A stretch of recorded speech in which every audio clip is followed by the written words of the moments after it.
Hello and welcome back to Dozzy's Television Workshop, where today we're going to be repairing Ian's lovely chocolate leak Stereo 20 amplifier.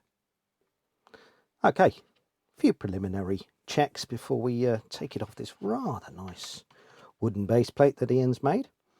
First things first, I want to check we've actually got some continuity of the output transformers. I think Ian said the right channel was the one that was faulty. That's good, and that's good. So I think we need to turn the unit upside down and remove this base plate. So let's do that first. I'm going to use my famous adjustable foot. This is a 3D print, and it was actually off a furniture cabinet, but you can sort of adjust it, turn the amplifier upside down so we can get at the bits we can adjust it so it's sort of level. Very useful, that. Right, let's get it off the base plate. So it may be, of course, a fault in the preamp, but I just want to inspect things. We did rebuild this amplifier about a year ago for Ian, so I'm a little bit disappointed it's failed in the amount of time it has. Let's get a little magnetic trail, though I think these screws are probably brass. Yeah, they are. Still.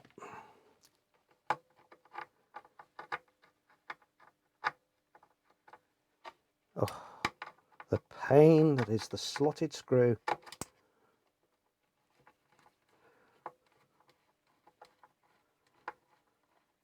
I suppose they look nicer than a Phillips head.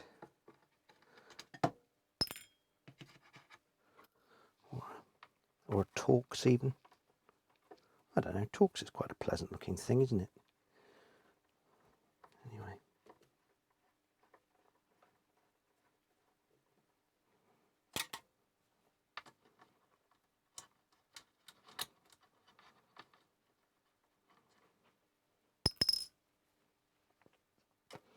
I ought to mention the tube lineup really.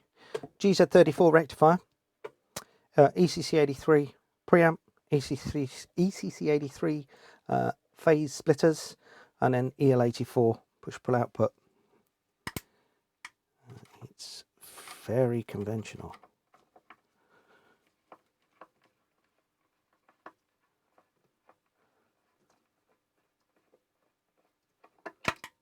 Just check the output taps are set correctly as well.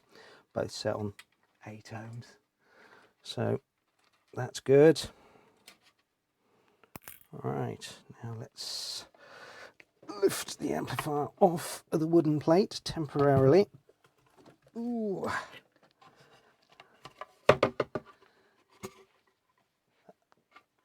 Right, okay, let's get the foot. Ooh.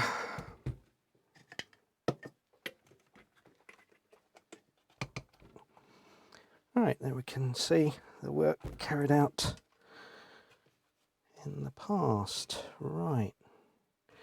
Okay, so you see my famous plastic caps that we've put in there. Has that been warm, I'm asking myself. Where are...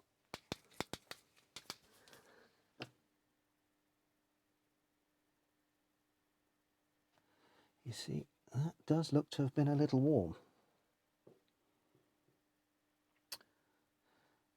Can't really see anything out of the ordinary. These are a bit suspicious, aren't they? Looks like that side's been warmer. Is that our right side? That's the left-hand channel. Okay.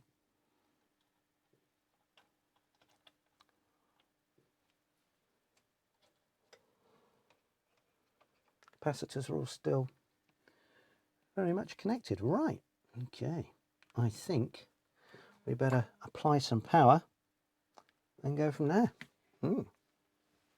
Okay, so we've got a bit of a signal coming down from the test generator there. That is currently plugged into the left-hand channel.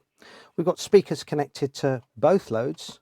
Very important not to run a valve amplifier without a load in and have a signal through it. You can get away with it if we haven't got much of a signal going through, but not recommended. The reason being is without an output load on, the transformer is just a dirty great big inductor. We get a massive feedback into the output stage, which voltages can, you know, go mad and exceed the any voltage ratings for that in the primary of the circuit. So we want to avoid that. Right, we're going to need to short out the switch lead, which normally connects to the preamp.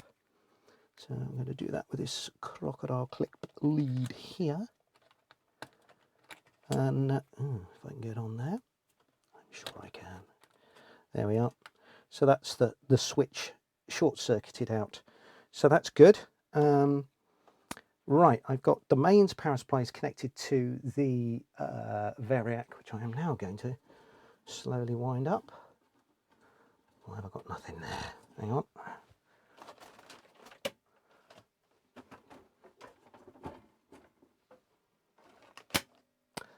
There we go. Right, okay. So I just put 100 volts on it, and let's see what we get out of it.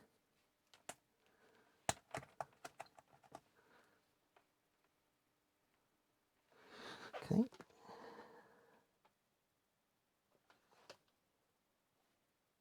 Can I see any heaters coming up? Well, 100 volts, so the heaters are going to be very underrun anyway, but so a little poke around, see if we've got any voltages coming up. Nothing. A volt, 1.3, 1.5, so the rectifier is lit up. Now the GZ35, it's a separate 5 volt filament, so see if we're getting anything out.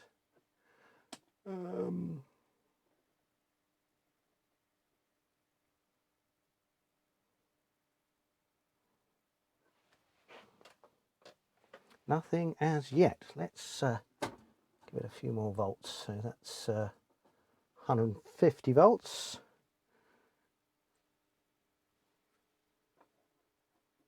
Ah,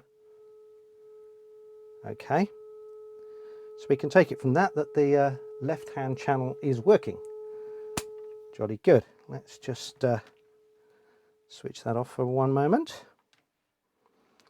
Okay, and we shall switch over to the right-hand side, which I think is where Ian said he had the problem.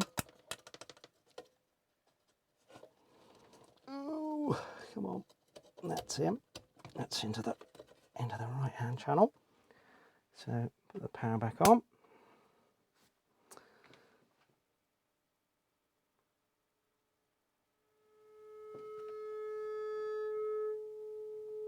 And okay. So it would appear both channels are working. Right, let's just switch that back off again and compare amplitudes just in case we've got one channel a bit lower than the other, which I think it might have been, you know.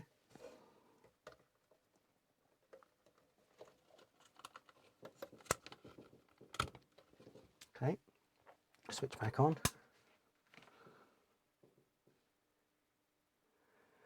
Wait for those heaters to warm up again.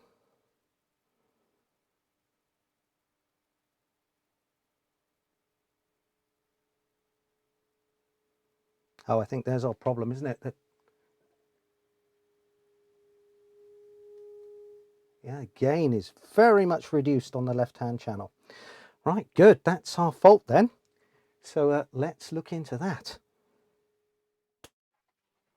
Right, we're having a look at the schematic here. There were a couple of variants to the amplifier over its production history. So we might need to take these with a bit of a pinch of salt. But here we are, Leak Stereo 20.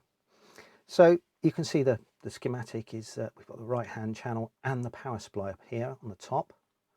On the left-hand channel on the bottom here, and it's our left-hand channel that is faulty. But on these amplifiers, all the resistors have the same number. So it's R1 look R and R1L. So our signal comes in from the left input socket. It's worth checking we haven't got a short to ground or resistance to ground on this preamp socket. That's just an octal socket that connects to an umbilical that goes to the original leak preamp. Right, okay, so our signal comes in here. Reference to ground by R1L, 1 megohm, and our grid resistor here, 22k. So, right, what we need to check is our signals obviously getting through here, and these values are correct. Unlikely that the 1 meg has fallen low, but you know, stranger things have happened. The 22k might have gone very high, reducing the gain in this stage. R5L, a prime candidate, 100k, and that takes its power supply, if we trace that all the way back here, up to the top, to this smoothing capacitor here, which has been replaced. But if we had a fault with this, any of this bit of power supply and this resistor here, obviously the right hand channel would be affected as well, and it isn't, so we can rule that out. So maybe the anode resistor, 100k, gone high. C3L should have been replaced. I don't believe on this amplifier they were replaced by me. I think that was the previous guy, but it was all in good condition, so it was left. And of course we can check the anode voltage here, 160 or 135 volts. I wonder why they give us 2 voltages. Anyway, something around there will be perfectly acceptable, and of course we can compare it to the anode on pin 1. This is the same tube, by the way. This is just a preamp tube. ECC83 contains 2 triodes. Okay, so there we are. We also need to check the cathode voltage. It's about 1.5 volts there. There is a little bit of cathode decoupling there, 2.2k and 100 ohms. All these need to be pretty close. This signal coming in here is actually the global negative feedback from the output stage. We should be able to see that somewhere. Yep, there we are, look. So there's a slight compensation network there. It comes off the 16 ohm tap on the output transformer. Jolly good. Right, moving from there, our signal is passed via C3L.1 into the grid of another ECC83, this time both halves, which forms the phase splitting network. So we get one positive phase signal and one negative phase signal driving our push-pull output stage. So yeah, we need to make sure that these, again, R7 and R10 are okay there. And again, the slightly more complicated cathode network is in good condition. We also need to make sure that the HT on this transformer is correct. So we've got 318 volts, which goes into the feed the center tap of each transformer. It's directly coupled, so that's not going to be our issue, is it? Unless, of course, we have a fault in the output transformer, and that would be rotten luck. It's an ultralinear amplifier, so the anode is fed from the end of the transformer, and there's an ultralinear tap for each tube a little way down. So there we have it. And again, values of the cathode circuit here need to be checked. Although they were last time, doesn't mean they haven't drifted. But my suspicion is probably somewhere around this. It could, of course, be the valve faulty. Although, believe it or not, what people tell you about valves being unreliable, they're not really. So we can check that. And right. Okay, so I think first things first is we need to get the scope out and trace our signals through. And maybe the first thing actually is to measure this anode voltage and cathode voltage on the input pair of ECC83s. Right. Right, the input stage is all over in this one corner of the chassis. So I'm just going to spin it around so that camera gets a sort of better view in there. Make sure we're all safe to do so. Yep. This is always going to be difficult, wasn't it? Got leads getting caught up and most unpleasantness. Let's take our input out of the way for a moment.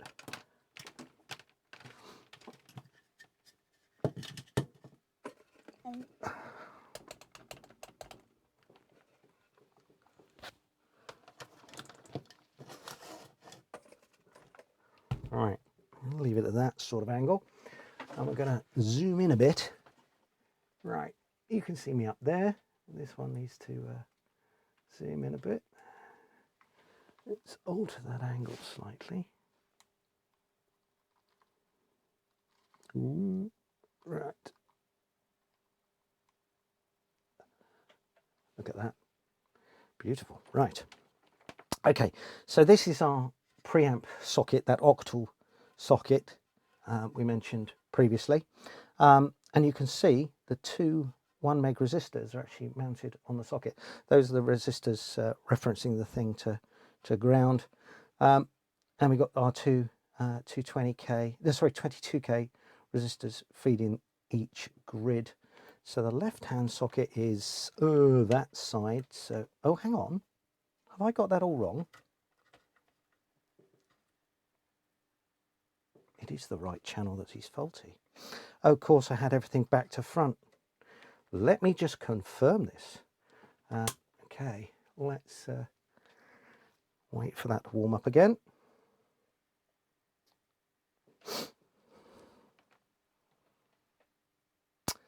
The waiting for valves to warm experience.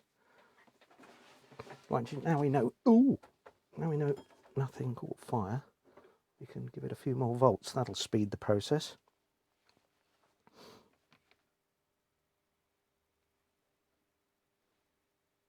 Here we go.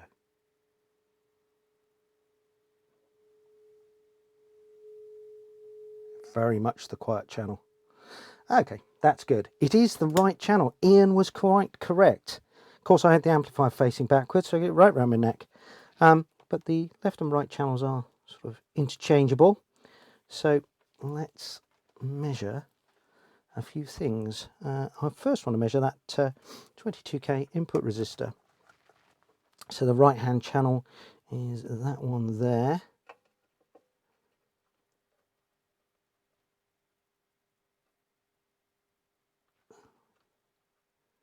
And it is 24k. Close enough for government work. All right. So now I want to check that anode resistor.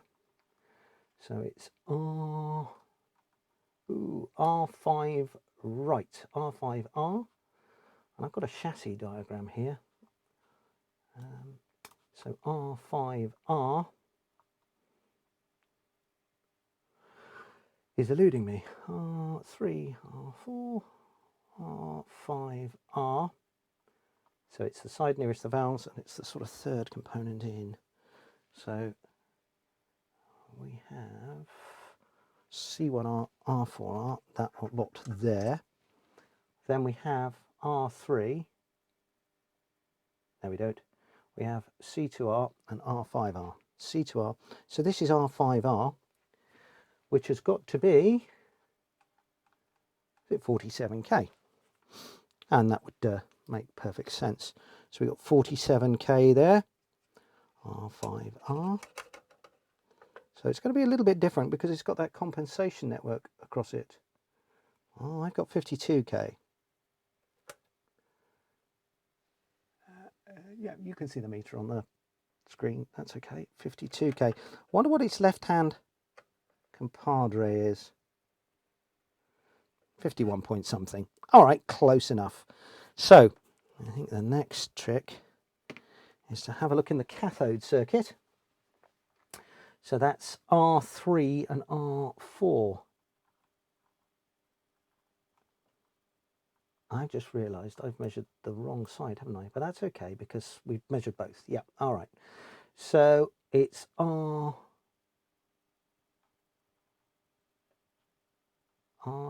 right and R4.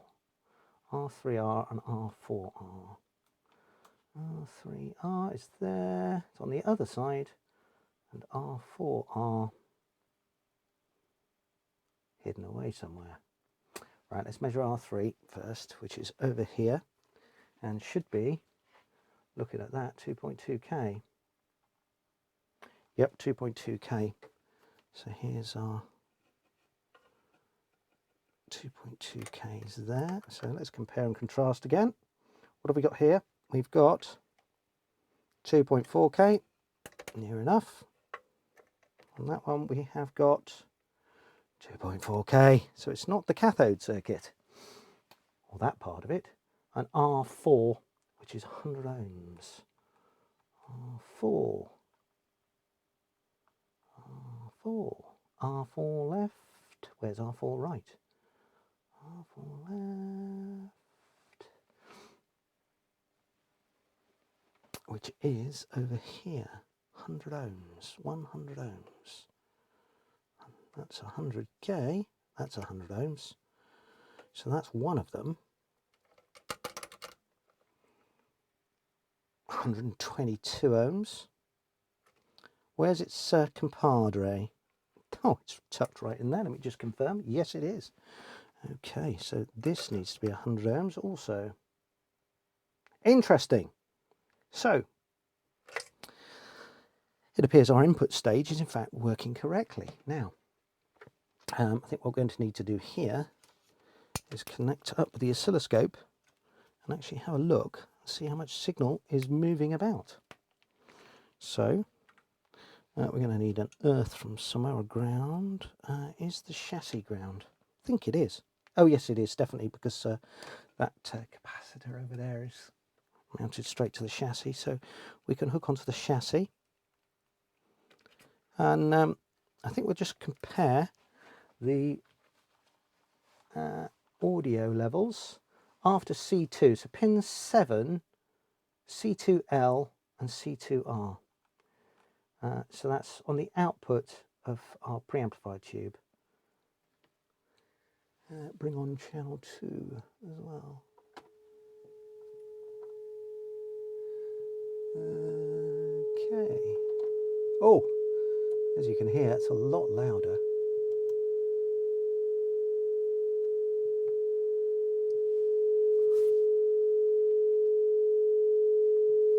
That's a whole load louder.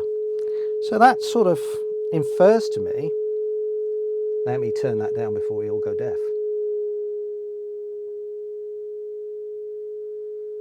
Okay. So our blue channel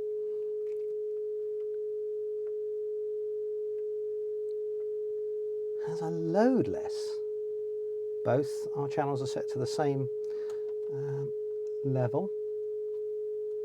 So there it is, but it's at 100 millivolts.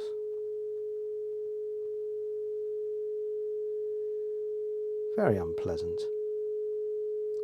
Now, that's coming off, so we should see the grid bias for channel 2 in DC conditions. Oh. What happened there?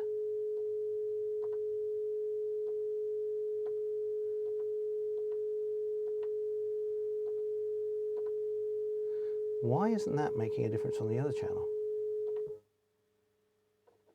Good Lord. I think we may be, but that's on the good channel. Hang on one moment. Where is channel 2 gone?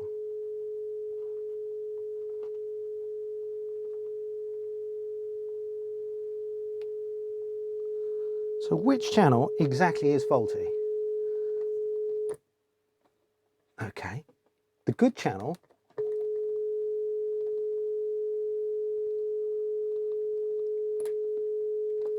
has got more amplitude. Oh, that's sort of counterintuitive, isn't it?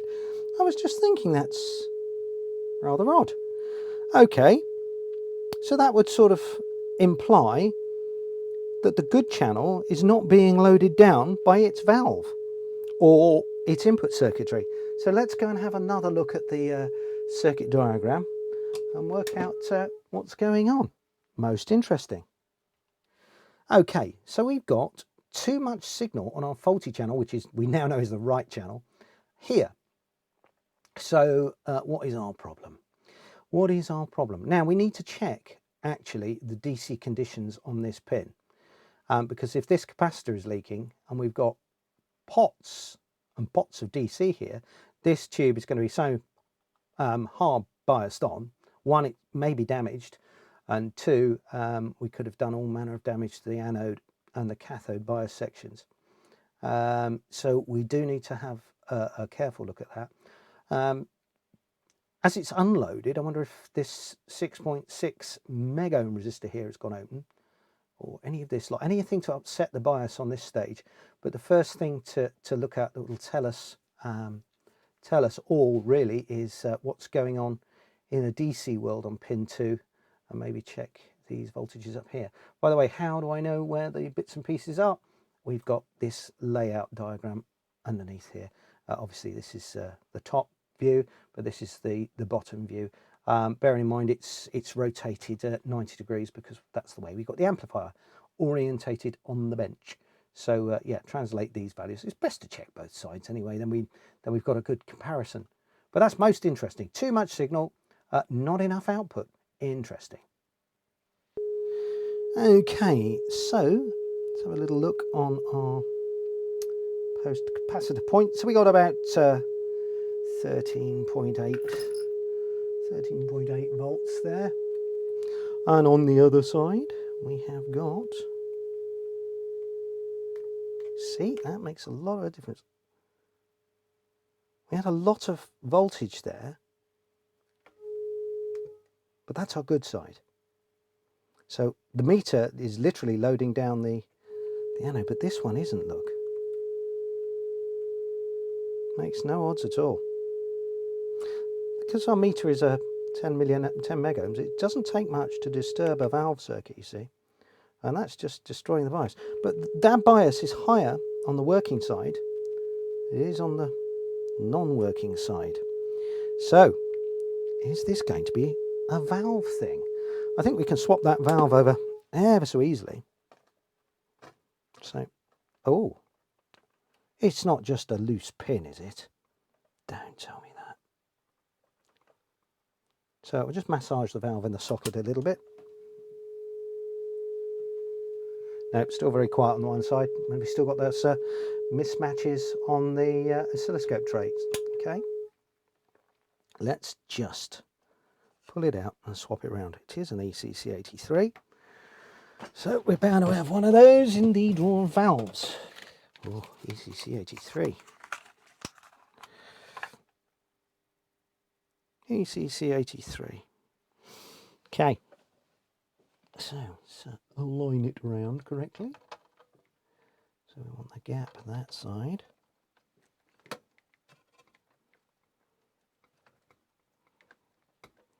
Right, switch on. Bet it won't cure the problem.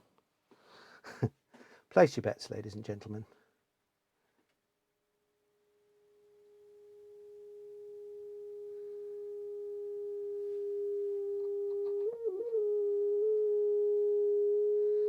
Right. Oh, no.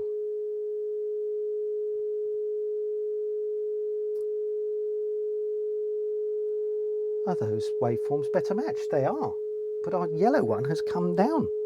Let's have a look at see what our voltages are doing.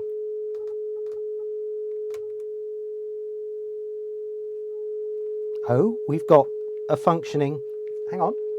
No. Something is still not... It's still not very happy, but... What's causing that? Have we got...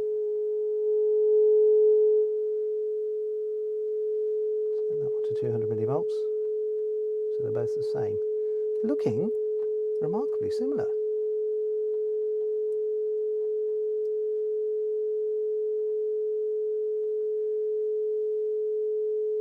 They are looking remarkably similar.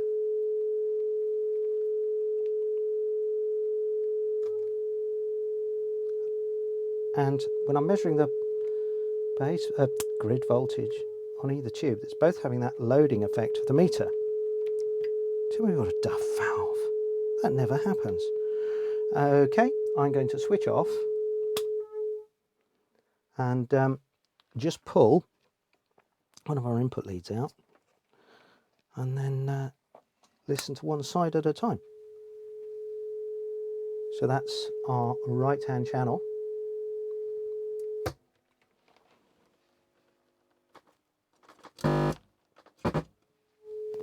And that's our left-hand channel. Well, blow me down. I've got a faulty valve. This ECC83 is no longer cutting the mustard. Doesn't happen often, does it? That's a shame. It's a nice posh yellow label one too. Anyway, that's that done, really. Yeah, I would have put money on it being a resistor somewhere out of spec, but like I said, we did do this amplifier for the gentleman, for Ian, a number of it was about a year ago, I think, maybe a little longer. Most interesting, we have a faulty valve. Okay, right, so that sort of concludes that, really. I shall put it on test for a while and go from there. I'm going to switch that awful noise off though. Let's just turn the power off for a minute. So yeah, there we have it. Let's put it back together and listen to some music. He has also got a problem with a preamp. So whilst this amplifier is in working while it's in a working condition, let's hope it stays that way. We'll sort out his preamp, which is just described as not working. So there we are. Might be interesting as well is to pop this into the old favourite valve tester and see what it thinks. Yeah. Okay, a real treat now. This is the Avo 2-panel tester. I've got it set up, dialed in on the switch to test an ECC83 or a 12AX7. You know, wait a moment for it to warm. Always set this control fully over to start with. So we've got an anode voltage of 150, screen doesn't matter, heater's on 6. I've got this set to milliamps per volt, so when I move the switch over to milliamps per volt, I can read directly the thing. A little bit of, oh, that's better. Look, you can see the meter now. So the meter is slightly moved off 0 here now. Our tube is warmed up, so let's set that to 0. Push over to milliamps per volt, and we should see about 1.6. Okay, we've just got just under 1, so it's low anyway. Let's have a look at the second section in there, second triode section, and absolutely nothing. Rubbish. Right, just to confirm we've got things working correctly, I'm just going to put in our new 12AX7, and yeah, I've had trouble with this switch before. It's suffering badly in its old age.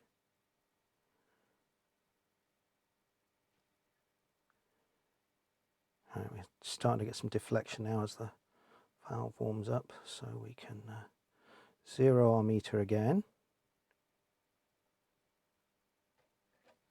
Milliamps per volt, well, there's 1.4, and on the second side of it, oh, there you go, 1.5. So that's conclusive proof that our valve is a little bit tired, or our old valve is utterly open circuit on one side. Good. Well, that proves the point. That's it. Ian's amplifiers restored to working order. He's also bought me some other stuff. I've got a Various Slope 2 preamplifier and control unit that goes with those with the Stereo 20. So yeah, apparently this has developed a fault since, like I say, I did these a year or so ago. So yeah, a bit disappointing again, but I'm sure we shall put that right. And also, one we haven't seen before, this Stereo 30 Plus. We've certainly restored these before, but this is one he's bought for as a spare because it came in the wooden case, but he'd like it working as well.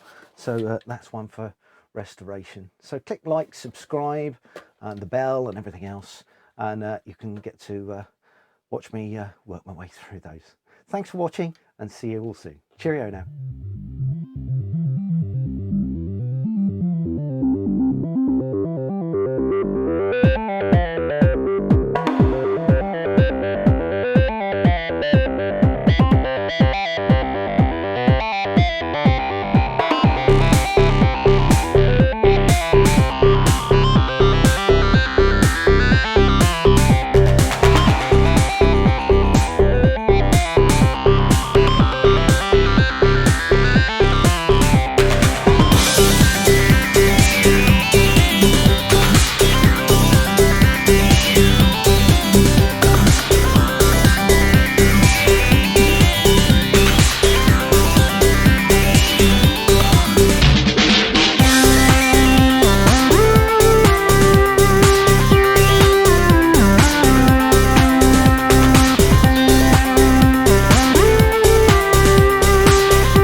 So we'll take a look at that. And also, this heavy. There we go. That's leaks. No, it's Ian's. Pratt. Not Ian, me. Right, last time. We're going to do it this time. Right, there you go. That's leaks.